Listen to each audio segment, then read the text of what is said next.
everybody, we are back again for another 2021-2022 season preview, and today we're going to be taking a look at the Ottawa Senators.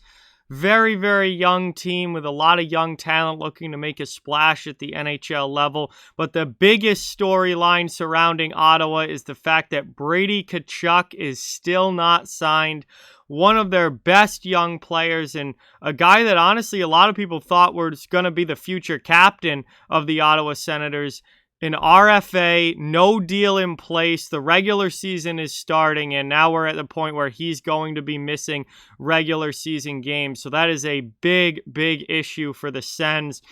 But nonetheless, they've got a lot of young talent up in Ottawa. A lot of these guys are, have a little bit of NHL experience now, but not a whole lot, and they're really looking to take that next step and start producing heavily at the NHL level. So this is definitely going to be an interesting team to watch. Obviously, most people don't have them being playoff ready yet, and I certainly don't think they are. But the young guys are going to be a lot of fun to watch, and they're going to be a team to check out this season. So before we get fully into it, I just ask you, please subscribe and hit that thumbs up. Helps out a ton and is greatly appreciated. But let's get started here. And before we look forward, we have to look back, as always. Ottawa went 23-28-5 last season, 51 points, and finished 6th in the North Division. And honestly, I think they had a little bit better of a year last year than most people were expecting. Certainly better than I was expecting.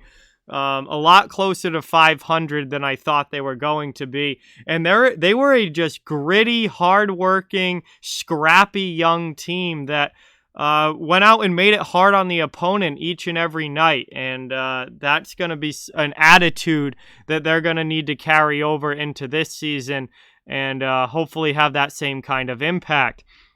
They scored 2.77 goals per game, which certainly isn't great, but isn't the worst in the league either. Pretty middle of the road there.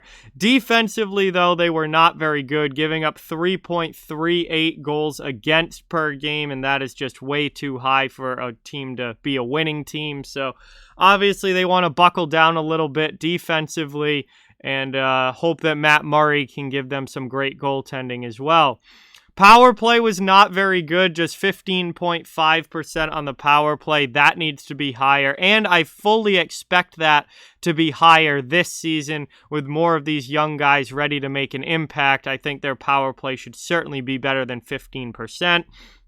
And very middle of the road on the penalty kill, 79% on the dot.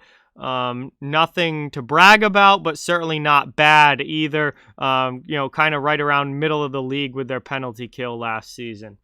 They made some moves this offseason.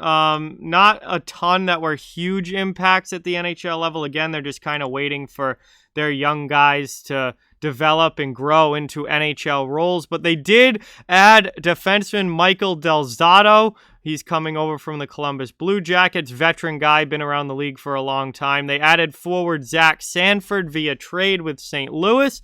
They added defenseman Nick Holden via trade with Vegas. And they added depth forward Tyler Ennis, who's another veteran guy and can come in and play a bottom six role and add a little bit of secondary scoring for this team. So Ennis earns himself a contract from the Sens. On the subtraction side of things, their biggest loss was certainly forward Evgeny Dodonov, who was traded to Vegas in the deal that sent Nick Holden back to Ottawa. They also lost forwards Ryan Dzingel and Derek Stepan to free agency. Both of those guys were kind of depth pieces, veteran guys that they just let walk. Forward Logan Brown was traded to St. Louis in the Zach Sanford deal, and Brown just hasn't been able to find it at the NHL level. A team full of young guys fighting for playing time and fighting for NHL spots, and Brown was never able to become a regular NHLer the same way that most of these other young guys have. So I think it was a pretty smart move to move on from him, and he also didn't make the Blues and ended up getting sent down by St. Louis. So he is, still an AHL level player at this point. Depth goaltender Marcus Hogberg was not re-signed, and goaltender Joey Decord was taken in the expansion draft by the Seattle Kraken. So they didn't really lose a whole lot as far as NHL guys go. Dodonov really the only one that played a huge role at the NHL level that's not there anymore. And, they made, I think, a couple. Delzato will be a nice addition to the back end as just kind of a placeholder until some of these other young defensemen like Sanderson and Bernard Docker really become fully NHL ready. Delzato's a solid placeholder until then. Sanford's a decent addition up front to the, probably bottom six. I would say third or fourth line for him. But he's a solid addition, a decent defensive player who can secondary scoring-wise chip in 10 to 15 goals. But those are the moves for the Ottawa Senators. Now we're going to take a look at their projected roster, or my projected roster for Ottawa. Up front, obviously, it's a lot of young guys. Tim Stützle, Drake Batherson, Josh Norris, Shane Pinto, Alex Formenton. I mean, these are the guys that need to take that next step, need to show that development, and really become impactful guys at the NHL level. Not that some of them haven't already. I mean, Stützle, Batherson, Norris, all big pieces last year. I look for a lot more from Shane Pinto and Alex Formenton at the NHL level this season. I think they're going to be impact players. And then they've got their more, complementary pieces like Connor Brown, Chris Tierney, Nick Paul, Sanford coming in, Tyler Ennis gets a contract. And then you get down to the depth guys like Clark Bishop, Scott Sabourin, and Logan Shaw. Sabourin's probably going to play on the fourth line at least until Austin Watson comes back, and then Watson will probably take that spot. Shaw's been around, always kind of on that AHL, NHL line. Right now, they've got some guys out of the lineup, including Watson and Colin White, who we'll talk about later. So, when those guys come back, we might see some of these guys get sent down. But to start the year, they're likely to make the team. On the defensive side of things, I have them keeping 8 defensemen and 13 forwards to start. Thomas Chabot, obviously their star D-man number one guy. Nikita Zaitsev, Michael Delzato, veteran coming in. Artem Zub, he's made a name for himself at the NHL level. Then you get down to the Nick Holdens, Josh Brown, Eric Brandstrom, Victor Mete. Those 4 guys are kind of going to be fighting for the bottom pair minutes. And, 2 of them will be healthy scratched and 2 of them will be in the lineup. And we'll see which guys kind of get that first crack in the lineup. But they all probably will get games at the NHL level. And in goal, you've got Matt Murray as your starter and Anton Forsberg backing him up.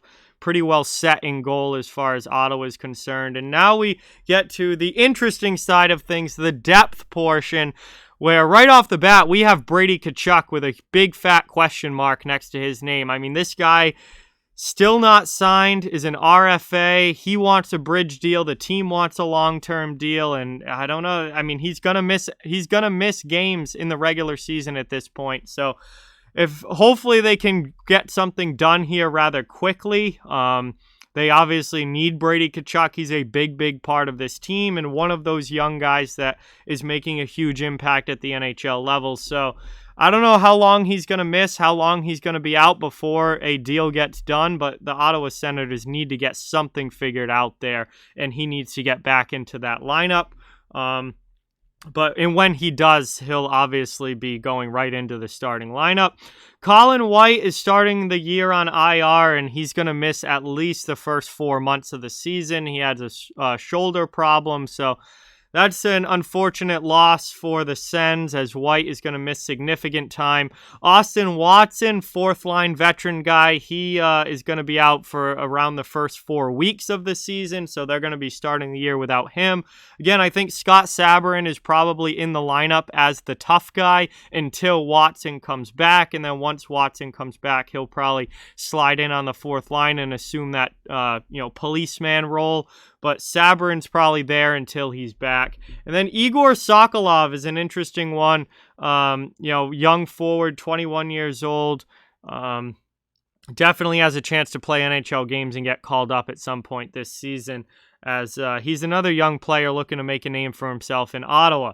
Switching over to defense now, obviously I have them keeping 8 defensemen, so it's going to take multiple injuries for them to need anyone beyond that. But if they do need a call-up, Dylan Hetherington, he's played before with Dallas. He is a depth piece available for them. And Jacob Bernard-Docker, a young defenseman, they're going to want him playing at the NHL level and playing a top role, or at the AHL level, and playing a top role at the AHL level. So, I think, he's definitely got potential to be called up. He has played a few NHL games, but they're going to want him playing on a nightly basis, and that is not going to be right now ahead of guys like Holden or Brandstrom or Brown or Mete. So, he'll start in the AHL, but could be called up later in the year. And for a third goaltender, Philip Gustafsson looks like he's the third goalie. He played some games last year, put up actually pretty good numbers.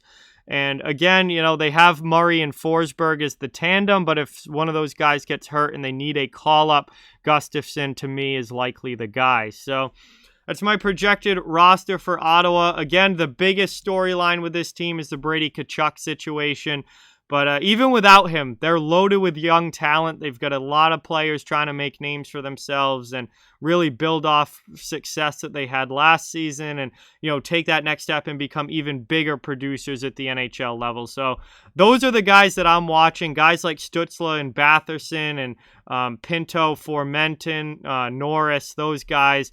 I want to see strides forward from them this season. So, while they're certainly not expected to win a ton of games and they're certainly not expected to make the playoffs or anything like that, they're still going to be an interesting team to follow and I think a fun team to watch because of that young talent. And then also just the chip on the shoulder and the attitude that they played with last year, I thought was a really good sign for this team that they're not going to just roll over and give in to low expectations and just be like, all right, we're not going to do much. Like, they're making it hard on their opponents each and every night, and I hope that continues this season because that is a great attitude for a young team to have and is going to lead to future success down the road. But with that, like, comment, share, subscribe, follow on social media. All those links are down in the description. If you'd like to further support the channel, the links for our merch store, memberships, and donations are down in the description as well. Keep spreading the word about this channel. Let's keep this thing growing. Thank you so much for watching. Hope you enjoyed,